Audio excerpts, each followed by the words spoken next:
Salut à tous! Vous avez été hyper nombreux à me demander des créations à base de papier uniquement. On se retrouve donc aujourd'hui avec une idée qui tue, des cartes 3D pop-up que vous pourrez offrir à la personne de votre choix, notamment à votre papa pour la fête des pères. Je vous propose 2 modèles aujourd'hui et je vous laisse découvrir ça tout de suite. On commence avec une carte spéciale Star Wars. Pour ça, vous aurez besoin d'un rectangle de papier un peu rigide noir. On le plie en deux. Ce sera la base de notre carte. On va customiser l'extérieur de notre carte. On va prendre un morceau de papier standard pour imprimante et on va écrire dessus en lettres stylisées Star Wars, Star Dad. Ici, je prends une règle pour être sûr d'avoir des lettres de même hauteur et assez géométriques pour un joli rendu. J'ai juste fait attention à ce que la largeur de mon papier blanc soit égale à la largeur de ma carte noire. Je commence tout d'abord par tracer les lettres au crayon à papier et je fais attention à ne pas trop appuyer, sinon il y aura des grosses traces et ce sera difficile à enlever avec la gomme. Et une fois que je serai satisfaite du résultat, je vais utiliser un stylo noir pour tout repasser.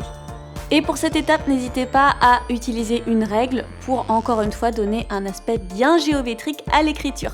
Quand on est satisfait, on va pouvoir découper l'intérieur et le contour des lettres. Et ensuite, on n'aura plus qu'à les coller sur notre couverture. Avant ça, si comme moi vous faites de la peinture, je vous conseille de le faire avant, au cas où il y ait des taches, ce serait dommage de devoir tout recommencer. J'utilise une brosse à dents pour créer des étoiles, je splatche juste la peinture dessus. Ensuite, je prends un morceau de papier et je vais dessiner un prototype de vaisseau spatial. Ce qui est pratique avec les vaisseaux spatiaux, c'est qu'ils sont assez géométriques, donc assez simples à dessiner. Là, c'est une version miniature, je sais pas pourquoi, au début je l'ai dessiné tout petit et vous verrez qu'après je l'ai fait en beaucoup plus gros. Encore une fois, si vous n'avez pas envie de dessiner, vous pouvez télécharger l'application Kidifun, elle est gratuite et tous les modèles sont disponibles dessus. Pour l'instant, l'appli n'est dispo que pour les téléphones Android, mais iOS arrive bientôt. Quoi qu'il arrive, ici la technique est tellement simple qu'il n'y a pas vraiment besoin de modèle, sauf pour les dessins. Donc voilà le mini vaisseau, je vais en profiter maintenant que la peinture est sèche pour coller l'écriture Stardad devant la carte. J'utilise de la colle en stick, tout simplement. Et j'applique mon énorme vaisseau, voilà, c'est celui-là qui est dispo sur l'application si vous voulez le télécharger. Ensuite, on a besoin d'un rectangle de papier qu'on va plier en deux pour marquer le milieu, c'est très important. Quand c'est toujours plié, on va rabattre une partie vers l'avant et ça va nous permettre de faire des petites languettes qu'on découpe en biais.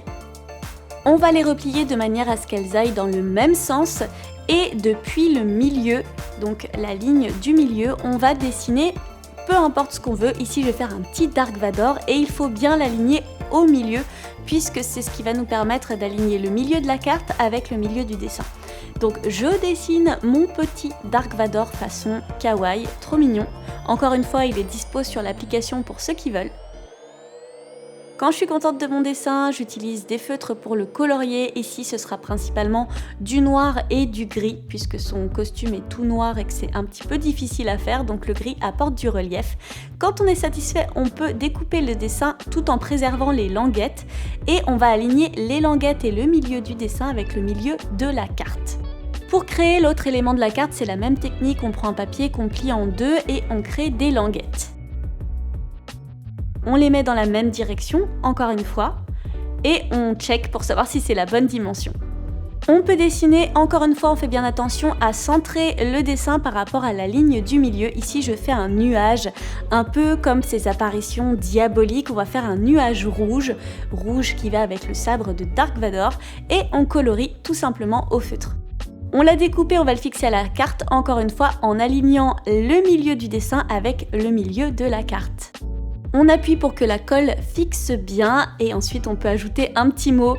J'ai fait une petite dédicace à la phrase mythique du film « Je suis ton père, mais en tu es mon père et c'est cool ». Voilà pour le résultat final. On peut même ajouter un petit bébé Dark Vador si on veut. Je suis restée simple, mais encore une idée pour vous. On passe à une carte Game of Thrones.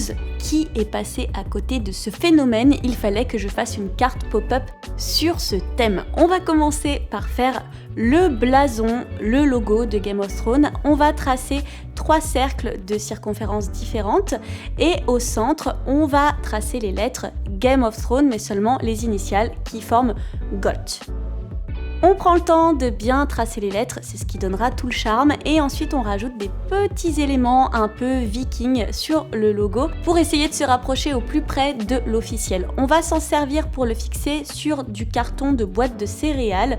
On le colle et ensuite on peut le découper. Le carton de céréales, ça va nous permettre de faire un relief qu'on va pouvoir coller ensuite sur notre carte. Pour la carte, on prend à nouveau du papier un petit peu rigide et au centre, on va coller notre logo. Encore une fois, la colle en stick, c'est suffisant. On va prendre du vernis-colle ou de la colle classique liquide et on va en badigeonner sur la carte et on va appliquer dessus des mouchoirs fins qu'on va froisser un peu au doigt. Très important, il faut mettre une couche de colle en dessous, mais aussi une couche de colle par-dessus le mouchoir une fois que le dessous est sec pour être sûr de plastifier un peu le mouchoir avant de le peindre. On prend le temps de recouvrir l'intégralité de la carte, ça va lui donner un côté un peu vieilli, grimoire, qui est super pour la série. Et quand c'est sec, on peut découper l'excédent.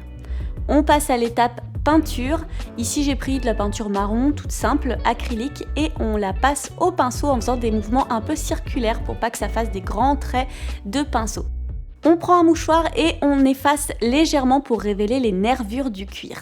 Pour la rendre encore plus classe, on va prendre de la peinture dorée et on va repasser sur tout le logo. Ça va donner à notre carte un côté encore plus royal. Pour l'intérieur, j'ai teint du papier standard avec du café et je vais m'en servir pour faire une carte un peu vieillie du royaume de Westeros et Essos. Je prends le temps de dessiner mes continents que je repasse ensuite avec du feutre. J'ai pris plusieurs couleurs de marron pour donner au côté continent un côté un peu vieilli également et c'est super joli. Ensuite, je vais ajouter des petits rebords à ma carte et je vais prendre le temps de dessiner une boussole. Pour cette étape, je vous conseille vraiment d'utiliser un compas et aussi une règle pour être sûr d'avoir des traits bien géométriques, ce sera encore plus joli. Ensuite, on peut repasser le tout au feutre. Voilà pour ma petite boussole.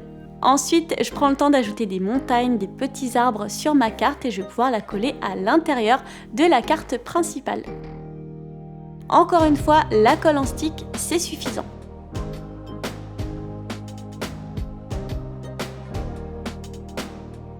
Je vous propose maintenant de réaliser le trône de fer pour mettre au milieu de la carte. Encore une fois, tous les modèles sont disponibles dans l'application. Je vous montre les mesures ici. Je vous conseille de les diviser par 2 parce que quand on utilise du papier très fin comme celui-ci, après ça a un petit peu du mal à se tenir. Voilà, c'est le bilan que j'ai fait après cette expérience. Mais bien sûr, si vous voulez le faire avec du papier rigide, ça tiendra encore mieux et vous pourrez le faire de la même taille que moi. Voilà le design que j'ai expérimenté pour le trône. Bien sûr, vous pouvez dessiner le vôtre. Celui-ci est disponible sur l'appli. Vous faites comme vous voulez. On va prendre le temps de décorer de la même façon les autres éléments du trône et ensuite on peut les assembler. On commence avec l'assise, dont on aligne la première languette avec le centre de la carte. Ensuite, on la met en position fermée et on replie la carte par-dessus. On fait la même chose pour la deuxième partie de l'assise, on va coller la deuxième languette, mais aussi les deux parties centrales ensemble pour qu'elles ne forment qu'un bloc. On la met en position fermée, on applique de la colle sur la deuxième languette et on replie la carte. Ça nous donne l'assise du trône. On peut maintenant coller le dossier et l'avant du trône en repliant leurs petites languettes autour des deux assises. C'est ce qui va permettre vraiment de former un bloc qui se tient bien. Et ensuite, on n'a plus qu'à rajouter les accoudoirs, encore une fois avec la colle en stick. Le bas des épées est à même la carte. Ensuite, on colle toute une partie le long du côté. Et ensuite, on peut replier le reste sur lui-même pour former les accoudoirs. Pour le deuxième côté, forcément, c'est un peu plus compliqué. Comme le reste est collé à la carte, il faut le faire un peu en position fermée, mais rien de très sorcier. Je vous le montre ici. Vous voyez, il suffit de replier et d'appuyer. Voilà ce que ça donne quand on déplie. Je suis trop fan et je suis sûre que ce cadeau va faire plaisir à tous les addicts de Game of Thrones et je suis sûre que parmi vos papas, il y en a, ou même vos mamans, vos frères et sœurs. Il faut pas hésiter à reprendre l'idée pour qui vous voudrez, surtout que les modèles sont dispo dans l'appli. Voilà, j'espère que ces 2 cartes vous auront plu. J'ai adoré les faire et je trouve que le système des pop-up est tellement riche, on peut faire tellement de choses avec que j'étais obligée de tester et franchement j'approuve. N'hésitez pas à me dire laquelle vous avez préférée, si vous aimeriez en voir d'autres sur d'autres thèmes. Je vous fais des très gros bisous et je vous dis à très vite. Salut!